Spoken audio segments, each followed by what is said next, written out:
मला काय झालं होतं की सुरुवातीला मी एक अगदी छोटी गोष्ट घडली की मला एक बेंड आलं आणि ते बेंड काही बरं होत नव्हतं. तर मी एका डॉक्टरांकडे गेलो, त्याने औषध दिली. सुरुवातीला ते बरं झालं. नंतर झालं काय की परत ते सुरुवात झाली. म्हणजे ते थोडक्यात ते पूर्ण बरं झालं नव्हतं. म्हणजे डॉक्टर बदलले. मग त्यांनी काय सांगितलं की तुम्हाला मी औषध देतो, त्याने बरं झालं, पण तुम्ही एकदा हे चेक करा, तुमचं ब्लड चेक करा आणि शुगर चेक करा तुमची. त्याप्रमाणे मी सगळी शुगर चेक करून घेतली, फास्टिंग वगैरेचं सगळ्या गोष्टी चेक करून घेतल्या. आणि नंतर माझ्या असं रिपोर्टमध्ये आलं की शुगर बॉर्डर केसवर आहे एकदम. मग ती आल्यावरती सहज मी ह्या गोष्टी भूषण आहे त्यांच्याकडे मी गेलो आणि त्यांना मी सांगितलं की असं अशी घटना घडली आणि असं गोष्ट घडलेली.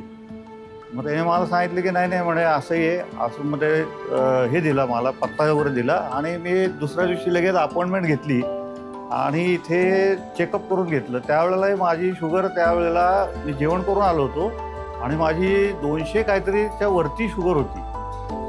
आणि मग मात्र जरा थोडंसं आणखी जरा टेन्शन आलं होतं जरा, की आता म्हणलं काही खरं नाही आपलं, आता गोळ्या सुरू होणार. पण नंतर मग मला मॅडमनी औषधं काही लिहून दिली थोडीशी. त्याच्यानंतर डाएटचं सांगितलं. बरेच गैरसमज होते माझ्यामध्ये. मी कधी तूप वगैरे खात नव्हतो फारसं, म्हणजे घाबरूनच की आता तूप खायला नको, म्हणजे तुपट असतं, हे अमुक असतं, ते काही गरज नाही वगैरे. मग त्याने मला डायटिशियनचे काही काही गोष्टी सांगितल्या की काय काय खायला पाहिजे, काय काय टाळायला पाहिजे खायला. मग त्या ज्या गोष्टी होत्या त्या मी फॉलो करायला त्या दिवसापासून सुरुवात केली.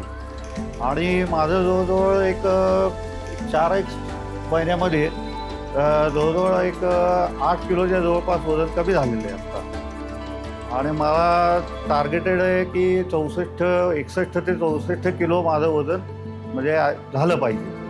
तर त्या दृष्टिकोनातून माझे आत्ता प्रयत्न चालू आहे आणि मला असं वाटतं की मी कंटिन्युअस हे ठेवणार पुढे, असं मला वाटतंय मला. धन्यवाद.